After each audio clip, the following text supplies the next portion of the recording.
Very very welcome to all साथियों। Exam fighter number 1 पर आप सभी का हार्दिक स्वागत है। JPSC JET Jharkhand eligibility test यानी झारखंड पात्रता परीक्षा, जिसके माध्यम से आप झारखंड में without net JRF assistant professor बन सकते हैं। इसके क्लासेस में आप सभी का हार्दिक स्वागत है। जेट में 2 पेपर होते हैं, पेपर 1 एंड पेपर 2। पेपर 1 सभी के लिए कंपलसरी होगा, चाहे आपका सब्जेक्ट कुछ भी क्यों ना रहे, और पेपर 2 आपका अपना पेपर रहेगा। तो पेपर 1 100 मार्क्स का आपका एग्जाम्स होगा। तो पेपर 1 की प्रिपरेशन एग्जाम फाइटर नंबर 1 पे स्टार्ट कर दी गई है, और हम लोग आज एक फिर से नए क्लासेस को देख रहे हैं। तो पेपर 1 जो कि यूजीसी नेट का पेपर 1 होगा, जेट का जो पेपर 1 है दोस्तों, यूजीसी नेट का जो पेपर 1 है वही सेम है। तो उसी के लिए हम लोग अभी क्लासेस को कर रहे हैं। और यूनिट 10 जेट के सिलेबस के अकॉर्डिंग, जो जेट ने सिलेबस जारी किया है वो यूनिट 10 को हम लोग देख रहे हैं। यूनिट 10 का हायर एजुकेशन सिस्टम है, और जिसमें से जो हमारा गवर्नेंस है, पॉलिसीज है, एडमिनिस्ट्रेशन है, उसी सेक्शन में हम लोग अभी प्रवेश कर चुके हैं। और इससे रिलेटेड क्लासेस काफ़ी चली है, आप हमारे प्ले लिस्ट में जाकर देख सकते हैं। और ये फिर से एक नई क्लासेस है जहाँ पे हम लोग इंडियन पॉलिटी, भारतीय राज्य व्यवस्था को देख रहे हैं। और पूरी तरह नहीं, जो कि एग्जाम में पूछने का ट्रेंड है, जो सिलेबस के अकॉर्डिंग प्रश्न आते हैं, उसी को देख रहे हैं। हम पूरा एम लक्ष्मीकांत लेकर नहीं बैठने वाले हैं, क्योंकि आपको सिलेक्शन दिलाना है, पूरा इंडियन पॉलिटी को नहीं पढ़ाना है। जो आता है, जो आपके सिलेबस में है, बस क्लासेस उतनी की ही हो गया। आप अगर चाहेंगे सर शॉर्ट में पढ़ा दी, नहीं भाई, मैं शॉर्ट में नहीं पढ़ा रहा हूँ, मैं आपके ज़रूरत के लिए पढ़ा रहा हूँ। आपको जो चाहिए मैं वही दे रहा हूँ। बहुत ज़्यादा पढ़ेंगे तो फिर पागल हो जाएंगे इसी में। आपका पेपर भी तो है, पेपर 2 है, इसमें पेपर 1 में जो आता है, जो ट्रेंड है, उसी लेवल का आपको करना है। यहाँ प्रश्न आप पिछले साल के देखेंगे, उस लेवल के प्रश्न भी आपसे नहीं पूछे जाते हैं, जो कि एम लक्ष्मीकांत आपको पढ़ना पड़े। तो आज हम लोग देखेंगे एक नई टॉपिक, भारत के संविधान की अनुसूचियाँ। भारत के संविधान की अनुसूचियाँ, schedules in the constitution of India. तो जो हमारा संविधान लागू हुआ, तो उस समय भी अनुसूचियाँ थी, शेड्यूल थे, लेकिन कितने थे? 8। इसकी संख्या कितनी थी? 8 थी। और अभी कितना है? 12। यानी 4 अनुसूचियाँ बाद में जोड़ी गई है, 4 अनुसूचियाँ बाद में इसमें बढ़ी है संशोधन के माध्यम से। और एक चीज़ बता दें, अनुसूची में जो चीज़ें शामिल कर ली जाती हैं ना, उसमें फिर कभी परिवर्तन नहीं होता है, वो अस्थायी हो जाती है। तो अनुसूचियों का बहुत ही ज़्यादा महत्व है। तो चलिए स्टार्ट करते हैं। तो कितनी अनुसूची हो गई? 12। पहले कितनी थी स्टार्टिंग में? 8। तो सबसे पहले हम लोग पहली अनुसूची के बारे में पढ़ेंगे डिटेल्स में। प्रथम अनुसूची, जो प्रथम अनुसूची है उसमें आर्टिकल 1 से लेकर 4 तक है, अनुच्छेद 1 से लेकर 4 तक। अनुच्छेद 1 से 4 तक किस अनुसूची में है? प्रथम अनुसूची में। प्रथम अनुसूची में बेसिकली भारत में कितने राज्य हैं, कितने केंद्र शासित प्रदेश हैं, उनका वहाँ पे नाम है ना। अभी वर्तमान में कितने हैं? 28 राज्य और 9 केंद्र शासित प्रदेश है भारत में। तो इनका वहाँ पर जिक्र मिलेगा आपको, है ना, उसका वहाँ पे जिक्र मिलता है, उसका वहाँ पे वर्णन मिलता है। और इसीलिए भारत को अनुच्छेद 1 में ही, आर्टिकल 1 में ही राज्यों का संघ कहा गया है, और उसके नीचे निम्नलिखित राज्य हैं, इसकी सूची दी गई है। भारत को अनुच्छेद 1 में क्या कहा गया है? राज्यों का संघ, राज्यों का संघ है। चलिए आगे बढ़ते हैं। जब कॉन्स्टिट्यूशन लागू हुआ, उसमें बहुत सारे स्टेट नहीं थे, जो कि बाद में धीरे धीरे डिमांड के अनुसार बने। इसी में सबसे पहले 1 अक्टूबर 1953, याद रखिएगा डेट, 1 अक्टूबर 1953 को आंध्र प्रदेश राज्य का गठन हुआ, जो कि आज़ादी के बाद पहला राज्य था जिसका कि गठन हुआ। और किस आधार पर हुआ? भाषा के आधार पर। तो 1 अक्टूबर 1993 को भाषा के आधार पर आंध्र प्रदेश राज्य का गठन हुआ। बहुत लंबी कसर लड़ाई लड़ी इन्होंने, यहाँ पे आंदोलन हुए कि हमें अलग कीजिए, भाषा के आधार पर आंध्र प्रदेश से एक अलग राज्य बनाइए, और अंततः सरकार को झुकना पड़ा। और 1 अक्टूबर 1953 को आंध्र प्रदेश आज़ादी के बाद गठित होने वाला पहला राज्य बना, और भाषा के आधार पर। नेक्स्ट, अब 1 मई 1960, अब 1960 में क्या होता है? बम्बई, जो अभी हम लोग मुंबई कहते हैं, बम्बई से 2 राज्यों का निर्माण हुआ, महाराष्ट्र और गुजरात। बम्बई से ही गुजरात का जन्म हुआ, और महाराष्ट्र तो उसी का हिस्सा था ही। तो बम्बई को पार्टीशन करके 2 हिस्सों में बांट दिया, महाराष्ट्र और गुजरात। कब? 1960 में। ईस्वी को याद रखना है। 18 दिसंबर 1961 को गोवा, दमन और दीव, गोवा, दमन और दीव भारत संघ के में पहली अनुसूची के अंतर्गत जोड़े गए। क्यों? क्योंकि ये पहले जो थे गोवा, दमन, दीव पुर्तगालियों के अधीन थे। किसके अधीन थे? पुर्तगालियों के अधीन। बाद में फिर इन्होंने भारत में समर्पण किया और भारत में शामिल होने के लिए कैसे इसको मजबूर होना पड़ा, क्योंकि सैन्य अभियान भारत सरकार ने कर दिया था। अंततः इन्होंने हथियार डाल दिए और भारत में मिलने पर सहमति जताई और 1961 में यह भारतीय संघ के अनुसूची जो था वहाँ पर अनुसूची जो पहला अनुसूची वहाँ पे इसको जोड़ दिया गया, यानी भारत का अभिन्न अंग हो गया। नागालैंड 1963 में बना। नागालैंड राज्य का निर्माण कब हुआ? 1963 में। इसी प्रकार हरियाणा का निर्माण हुआ 1966 में। हरियाणा पहले कहाँ था? पंजाब का ही एक हिस्सा था, तो पंजाब से अलग होकर बना हमारा हरियाणा। कब बना? 1966 में। और चंडीगढ़ को एक केंद्र शासित प्रदेश बना दिया गया। हिमाचल प्रदेश राज्य का निर्माण 1971 में हुआ। ये ईस्वी याद रखना है, पूछा जाता है। अब 3 राज्यों को याद रखिएगा, मणिपुर, मेघालय और त्रिपुरा। ये 3 राज्यों का निर्माण एक साथ हुआ, मणिपुर, मेघालय और त्रिपुरा। इसका निर्माण 1972 में हुआ। इसी बात सिक्किम का निर्माण 1975 में हुआ है। मिजोरम और अरुणाचल प्रदेश का निर्माण 1987 में हुआ है। गोवा 1987 में पूर्ण राज्य बन गया। गोवा 1987 में पूर्ण राज्य बन गया। पहले गोवा को भी केंद्र शासित प्रदेश की सूची में रखा गया था। अन्य में ये बहुत इंपॉर्टेंट आपका छत्तीसगढ़, उत्तराखंड, झारखंड, ये सभी 2000 ईस्वी में बने थे। तो छत्तीसगढ़ कब बना? 1 नवंबर 2000 ईस्वी को, मध्य प्रदेश से अलग होकर।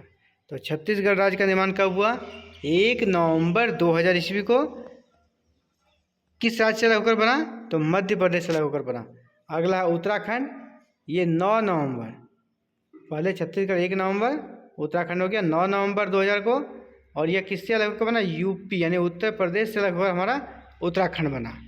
नेक्स्ट है झारखंड, जिसके जेड का हम लोग प्रिपरेशन कर रहे हैं। तो झारखंड का निर्माण हुआ 15 नवंबर 2000 ईस्वी को। किससे अलग होकर बना? बिहार से अलग होकर बना। इसी के बाद तेलंगाना, जो सबसे नवीनतम राज्य है, तेलंगाना का निर्माण फरवरी 2014 में हुआ। और आंध्र प्रदेश से अलग होकर तेलंगाना का निर्माण हुआ। किससे अलग होकर? आंध्र प्रदेश से। तो अनुसूची 1 में इतना ही रहता है, राज्य केंद्र शासित प्रदेशों की सूची है। इसी प्रकार अगर दूसरी अनुसूची की बात करें तो दूसरी अनुसूची भी बहुत ही इम्पोर्टेंट है। यहाँ पर देश के बड़े बड़े पद पर विराजमान लोगों पदाधिकारियों के वेतन और भत्ते के बारे में वर्णन दिया है। राष्ट्रपति का क्या वेतन होगा, उपराष्ट्रपति का क्या होगा, लोकसभा अध्यक्ष स्पीकर का क्या होगा, है ना, जो एससी का चीफ जस्टिस है उसका क्या होगा, या अन्य जस्टिस है उसका क्या होगा, कैग का क्या होगा, वेतन और भत्ते, इसका वर्णन बाकायदा अनुसूची में डाल दिया गया है। तो दूसरी अनुसूची में क्या है? वेतन और भत्ते। अब तीसरी अनुसूची में शपथ है ना। तीसरी अनुसूची में शपथ के बारे में वर्णन है। मंत्री, राष्ट्रपति, उपराष्ट्रपति, जज जब पद संभालते हैं तो उनको एक प्रारूप दिया जाता है, शपथ का प्रारूप। इसी प्रारूप से शपथ लेनी पड़ती है। तो शपथ का प्रारूप कहाँ है? तीसरी अनुसूची में। बात करें चौथी अनुसूची की, तो राज्यसभा में स्थानों का आवंटन राज्यों और संघराज्य क्षेत्रों से, यानी राज्यसभा में जैसे आपको पता ही होगा कि सदन में जो होता है हमारा 2 सदन होते हैं। संसद में 2 सदन है, एक लोकसभा एक राज्यसभा। तो लोकसभा में क्या होता है? चुने हुए लोग जाते हैं, जिससे कि जनता चुनती है प्रत्यक्ष मतदान के द्वारा, जनता इसमें वोट देती है। और राज्यसभा भी हमारा एक सदन है, उच्च सदन है हमारा संसदीय व्यवस्था का। लेकिन उनको राज्यसभा के जो मेंबर हैं उनका चयन जनता नहीं करती, उनका चयन कौन करते हैं? वहाँ के एमपी, उस राज्य के एमपी नहीं एमएलए, उस राज्य के एमएलए, जिसको कि विधायक कहते हैं।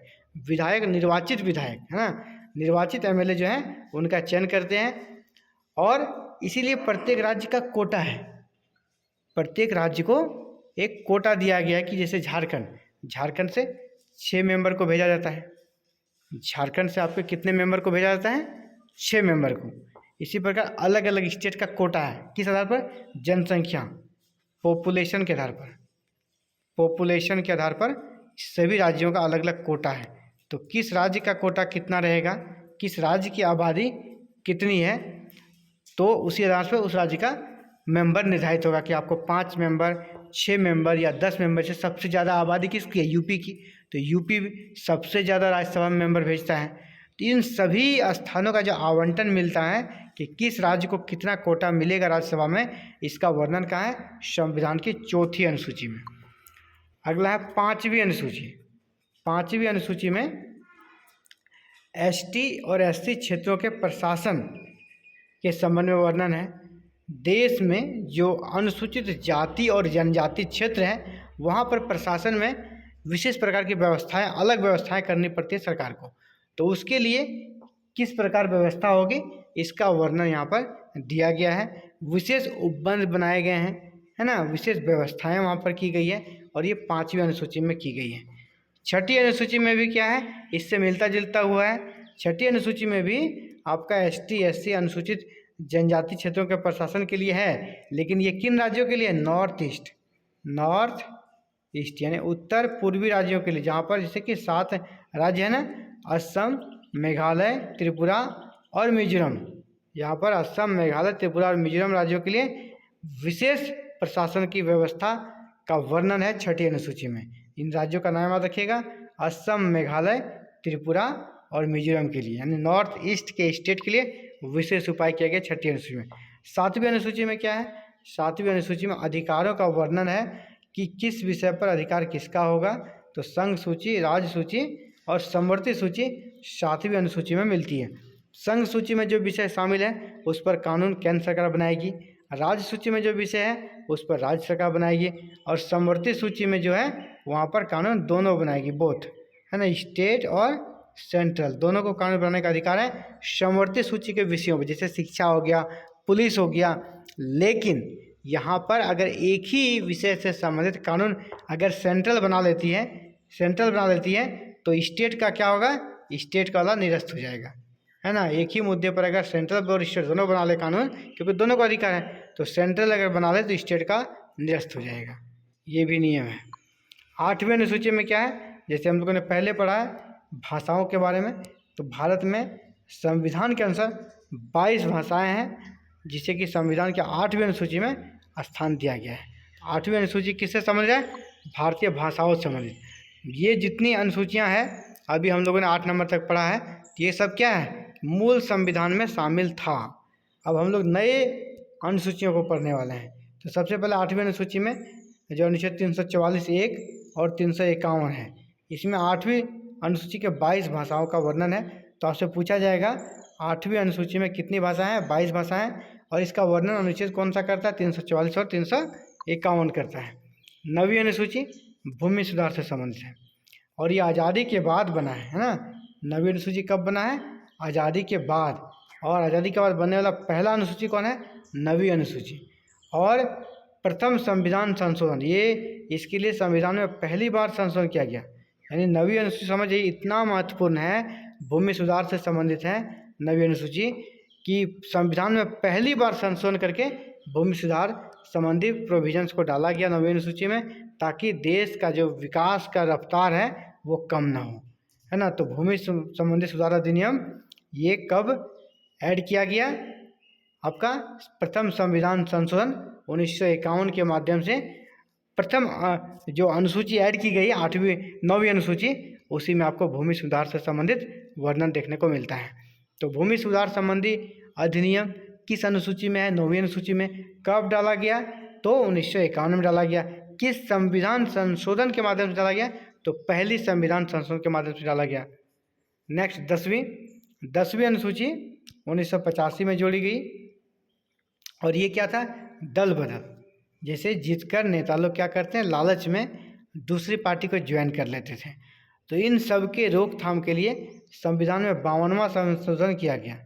संविधान में 52वां संविधान संशोधन किया गया, और ये दल बदल से संबंधित जो कानून था उसे कठोर किया गया, और एक कह सकते हैं कि ताकि लोग जीतकर दल ना बदल सके और राजनीति में सुचरित्रता बनी रहे। लेकिन अब भी ये कर सकते हैं, आज भी दल बदल हो रहा है ना, तो हो रहा है, कुछ प्रोविजंस हैं इसमें जिस पर हम लोग अलग से डिटेल करने का मौका मिले अगर करेंगे। बस इतने जान लीजिए कि ये भी सक्सेस नहीं है। 10वीं अनुसूची दल बदल पर रोक लगाता है, लेकिन यह भी उतना सक्सेस नहीं है। आपसे प्रश्न पूछा जाएगा 52वां संविधान संशोधन का संबंध क्या चीज़ से है, तो दल बदल कानून से है। दल बदल कानून को किस अनुसूची में डाला गया है, तो 10वीं अनुसूची में डाला गया है। आगे बढ़िए, 11वीं अनुसूची। 11वीं अनुसूची यहाँ पर क्या किया गया, 1993 में जो पंचायती राज व्यवस्था है ना, तो पंचायती राज व्यवस्था को कानूनी कह सकते हैं संवैधानिक रूप दिया गया। पहले ये वॉलंटरी था। जो हमारा राज्य के नीति निर्देशक तत्व थे उसके आर्टिकल 40 में ये कहा गया था राज्य पंचायतों का गठन कर सकती है ना। आर्टिकल 40 में कहा गया था राज्य पंचायतों का गठन कर सकते, लेकिन उस पर बाध्यकारी नहीं था। लेकिन 11वीं अनुसूची में इसे डाल दिया गया 1993 में 73वां संविधान संशोधन के माध्यम से। इसके बाद अब क्या हो गया, राज्यों को पंचायतों पर ध्यान देना आवश्यक कार्य के रूप में लगने लगा और पंचायती राज व्यवस्था संबंधी अधिनियम सभी राज्यों ने बना दिए हैं और संविधान के 11वीं अनुसूची में डाल दिया है। यानी इसमें संशोधन करना भी अब आसान नहीं है। तो 11वीं अनुसूची का संबंध किससे है, पंचायती राज व्यवस्था से। 11वीं अनुसूची किस संविधान संशोधन के माध्यम से जोड़ी गई, तो 73वां संविधान संशोधन के माध्यम से। कब जोड़ी गई, 1993 में जोड़ी गई। तो यहाँ से ये हो गया। अब अंतिम अनुसूची, हम लोग 12वीं अनुसूची पे आ गए हैं। 12वीं अनुसूची हमारे संविधान में जो 11वीं अनुसूची है उसके साथ ही ऐड कर दी गई। 11वीं अनुसूची में पंचायतों के बारे में था जो ग्रामीण क्षेत्रों के लिए था, लेकिन शहरी क्षेत्रों के लिए जैसे कि स्थानीय स्वशासन में नगर पालिका है ना, नगर निगम, इन सब का, नगर पंचायत, इन सब के व्यवस्था को ऐड करने के लिए संविधान में 74वां संविधान संशोधन किया गया 1993 में किया गया। यानी 1993 में 74वां संविधान संशोधन किया गया नगरीय क्षेत्र में स्थानीय स्वशासन को बढ़ावा देने के लिए और कह सकते हैं ये इसे संवैधानिक रूप प्रदान करने के लिए, और अनुसूची में डाल दिया गया। मतलब इसके लिए विशेष व्यवस्था की गई। अब इनमें आपका कैसे परिवर्तन भी नहीं हो सकेगा। तो 74वां संविधान संशोधन के माध्यम से जो कि 1993 में हुआ था, जो स्थानीय स्वशासन को लागू करने का प्रयास किया गया नगरों के लिए, इसमें 18 विषय शामिल किए गए हैं।